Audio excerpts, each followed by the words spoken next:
ओम शांति।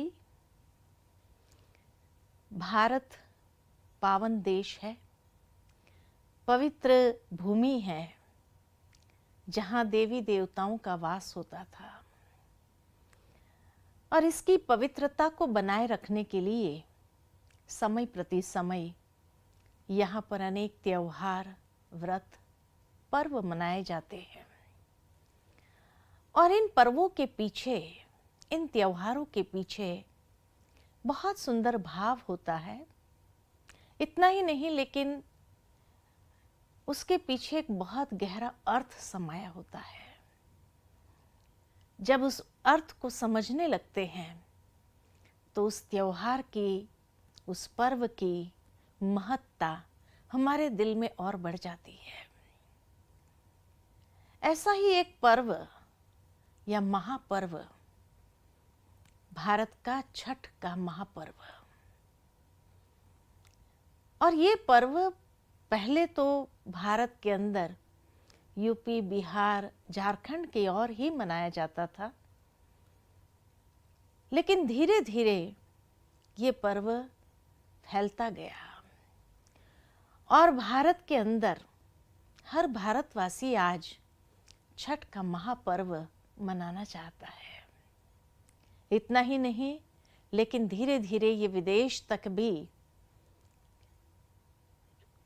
इतना फैल गया कि आज विश्वव्यापी ये छठ का महापर्व हो गया।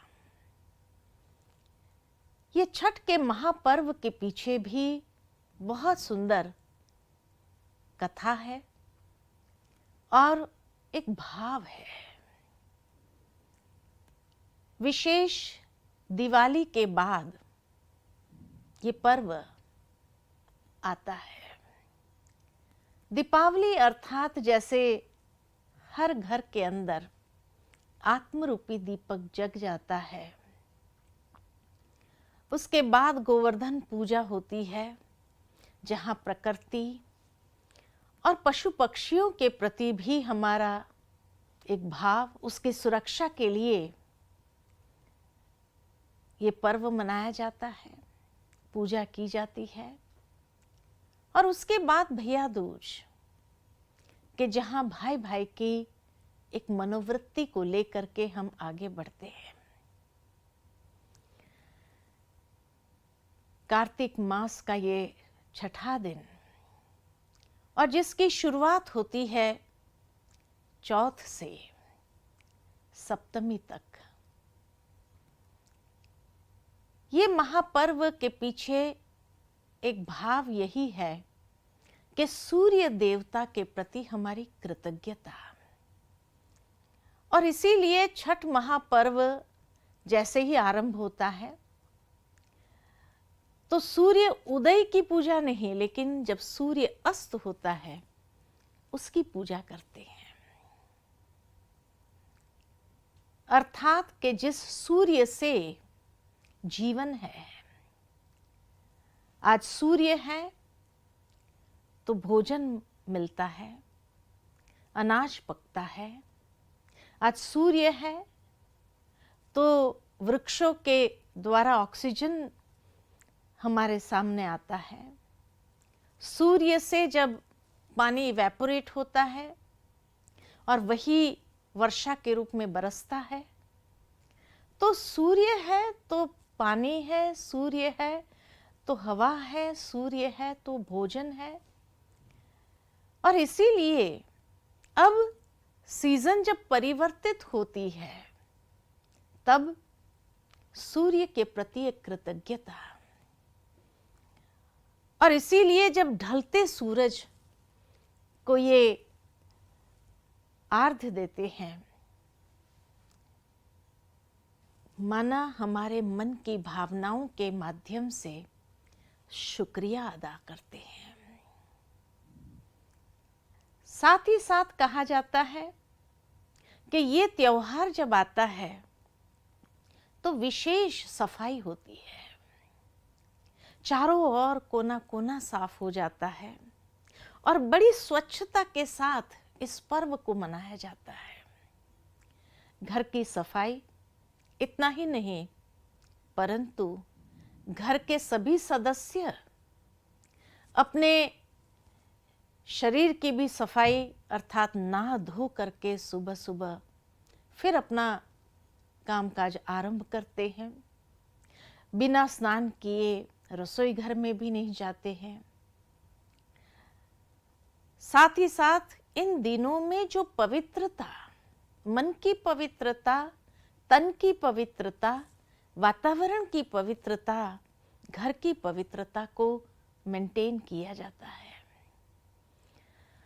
और इसलिए भोजन के लिए भी कहा जाता कि इन दिनों में कोई भी प्रकार का अशुद्ध भोजन नहीं किया जाता है। वहां तक कि नमक और प्याज लहसुन आदि भी खाने की स्वीकृति नहीं होती है। इतना शुद्धिकरण से यह त्योहार मनाया जाता है।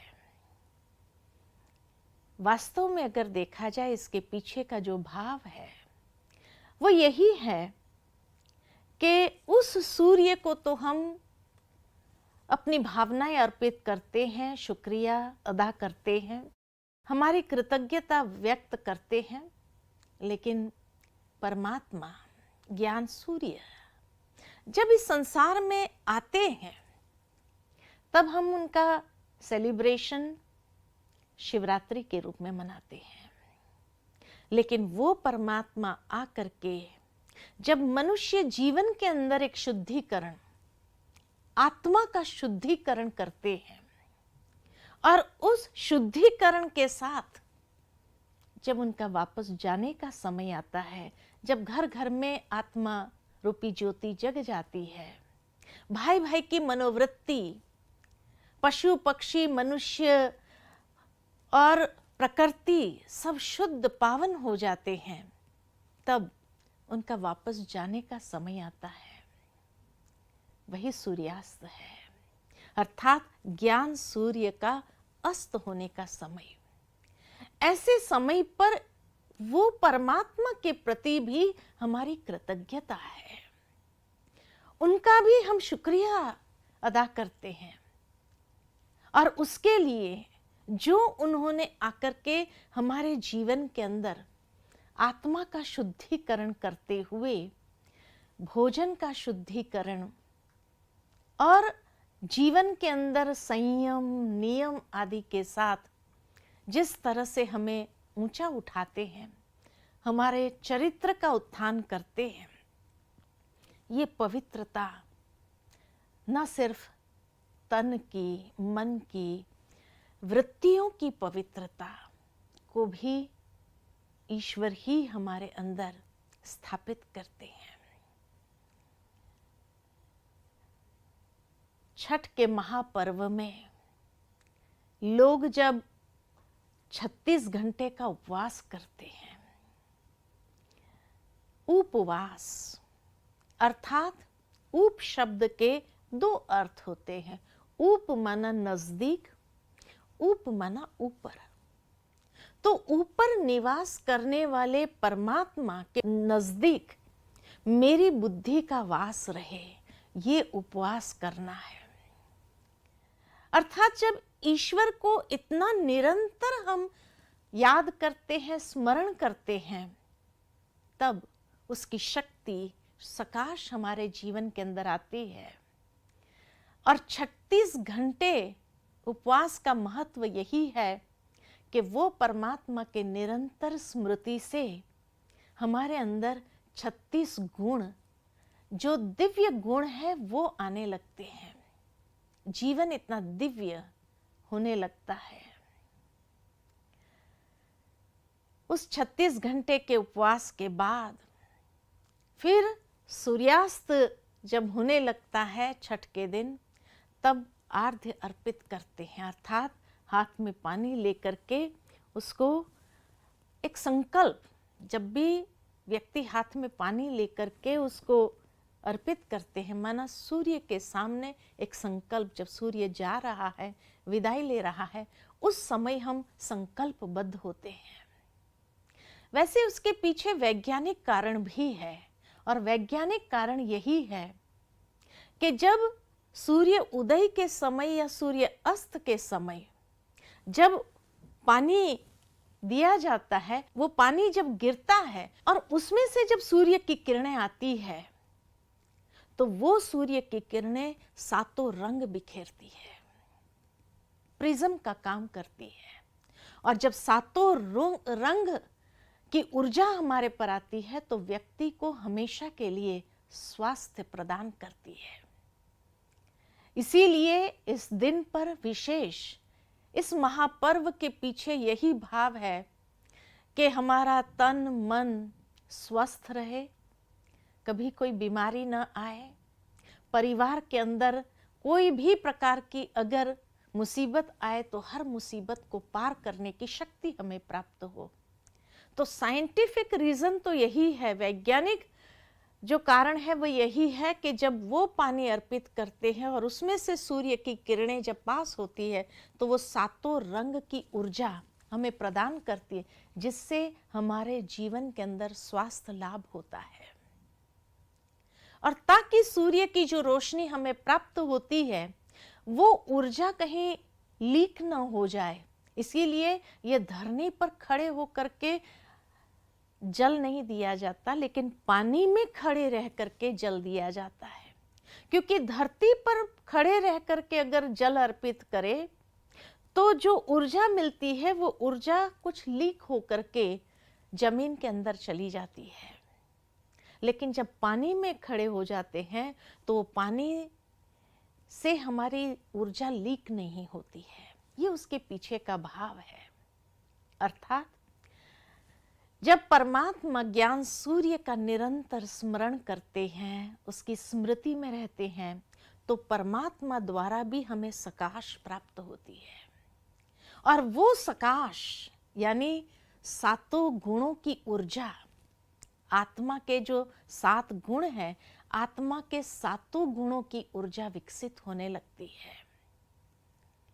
और जहां मन इतना प्रसन्न हो जाए, आत्मा इतनी स्वस्थ हो जाए, तो शरीर तो जरूर है स्वस्थ रहेगा ही। तो इसलिए पानी में खड़े रह करके, ताकि वो ऊर्जा लीकेज न हो जाए, भावार्थ ये कि हमें अपने जीवन के अंदर भी जो परमात्मा से ऊर्जा प्राप्त होती है उसको व्यर्थ नहीं जाने देना है, उसको संपूर्ण रीति से अंदर में समा के रखना है। साथ ही साथ जल अर्पित करने का भाव एक प्रॉमिस, एक प्रतिज्ञा। जब भी कोई प्रतिज्ञा करता है तो जल हाथ में लेकर के फिर प्रतिज्ञा किया जाता है।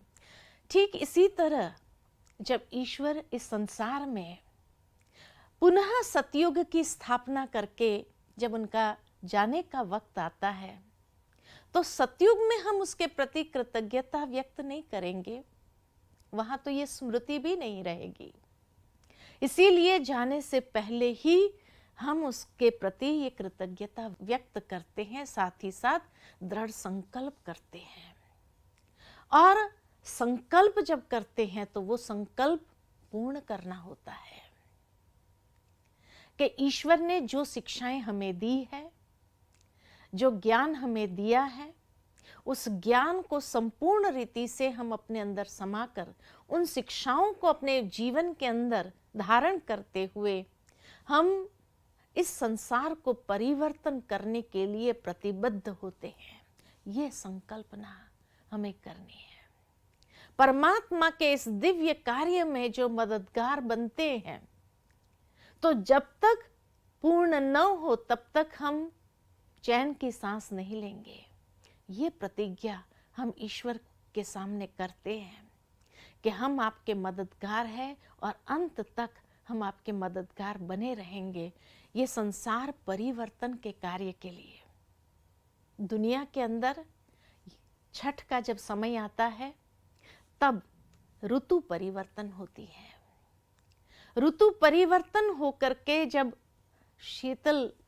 शीतकाल आने लगता है तो जरूर है कि उस ऋतु परिवर्तन में कई प्रकार के बीमारियां भी आ जाती है अगर ध्यान नहीं रखा गया तो इसीलिए भावार्थ ये है कि जब ये संसार परिवर्तन का समय है, इस संगम के समय पर हम खड़े हैं, जब एक तरफ कलयुग जा रहा है, दूसरी ओर सतयुग आ रहा है, ये संधिकाल के समय पर हम खड़े हैं।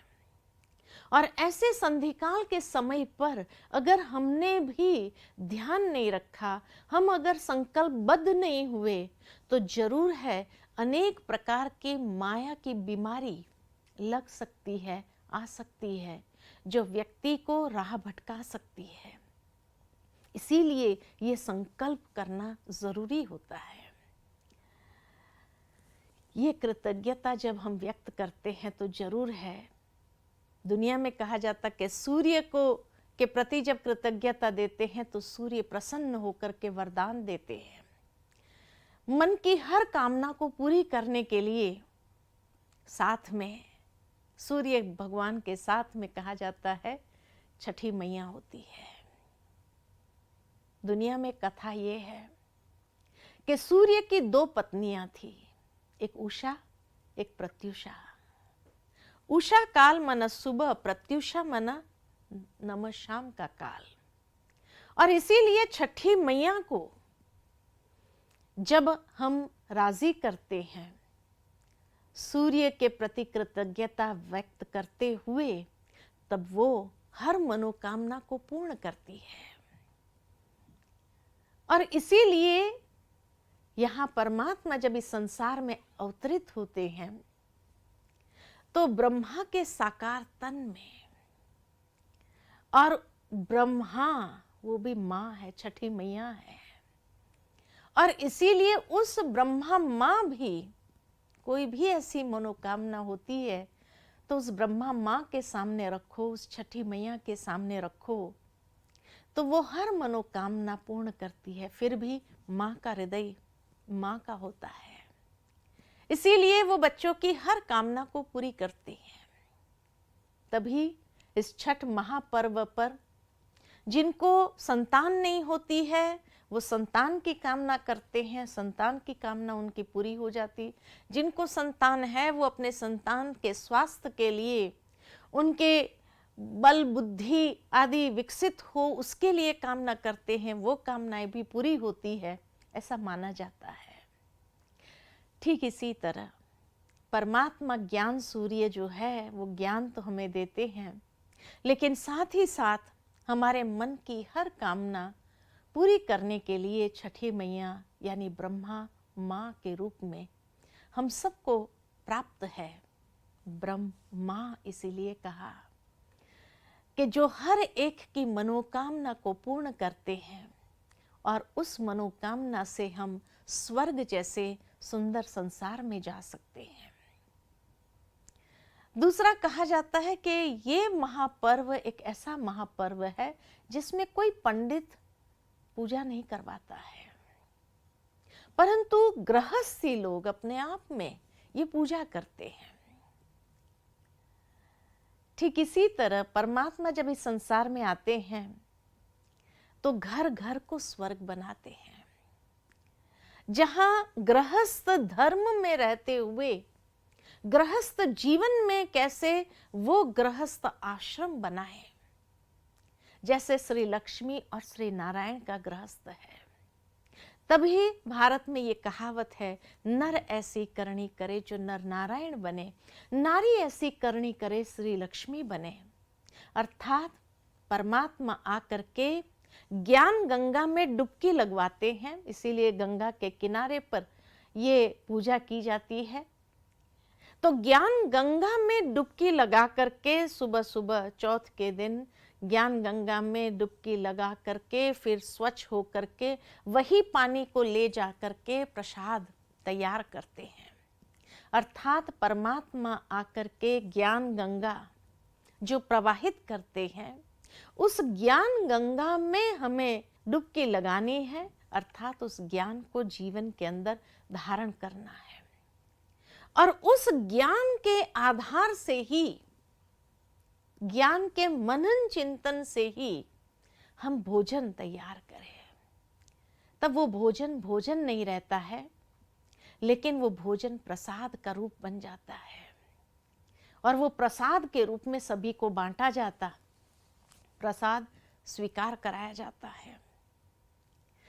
अर्थात जब ज्ञान के मनन चिंतन से इतने शुद्ध संकल्पों के साथ, परमात्मा की स्मृति के साथ जब भोजन तैयार किया जाता है और वो प्रसाद बन करके हर एक को स्वीकार कराया जाए, साथ ही साथ इस महापर्व के समय पर कहा जाता है कि छठ के दिन सूर्यास्त जब हो जाता है उसके बाद लोग घर नहीं आते हैं, अक्सर गंगा के किनारे पर ही रहते हैं, वहीं सोते हैं ताकि उगते सूरज को भी वो प्रणाम करे, उनका भी आशीर्वाद ले। इसीलिए रात भर में छठ के बहुत सुंदर गीत गाते हैं, मनोरंजन करते हुए, या अगर नींद भी आ जाए तो वहीं सोते हैं ताकि सुबह के सूरज को भी वो आर्घ्य अर्पित कर सके। भावार्थ ये है कि परमात्मा इस संसार में जब आते हैं तो आने के साथ साथ ज्ञान गंगा प्रवाहित करते हुए हमारे जीवन को परिवर्तन करते हैं। समय का परिवर्तन होता है, संस्कारों का परिवर्तन होता है, संस्कारों में नवीनता आ जाती है, भाई भाई की वृत्ति जागृत हो गई, और उसके बाद जो सुंदर समय भविष्य का आ रहा है वो समय भी हमसे छूट न जाए, इसीलिए उस समय में भी हमें प्रवेश करना है। अर्थात वो सतयुगी दुनिया के आरंभ से ही हमें उस दुनिया में जाना है, ये नहीं कि समय बीतने के बाद हम पहुंचे, तो वो समय तो किसी के लिए रुकता नहीं है, वो समय तो चला जाता है। और उस परमात्मा के आशीर्वाद से वंचित हो जाए, इसीलिए रात को बैठ करके छठ के सुंदर गीत गाते हैं, छठ की महिमा गाते हैं, छठी मैया की महिमा गाते हैं। भावार्थ यही है कि उस परमात्मा की स्तुति करते हुए, उसकी महिमा करते हुए, हम निरंतर उसके याद में रहते हुए उस पावन दुनिया के प्रवेश काल में भी हम साथ साथ रहे। इसीलिए उस ज्ञान सूर्य परमात्मा के आशीर्वाद को, वरदान को इस तरह से अपने जीवन में अनुभव करें कि हम श्री लक्ष्मी और श्री नारायण के, श्री गणेश जब होता है तो उस श्री गणेश में उनके साथ साथ रहे। कितना सुंदर भाव है।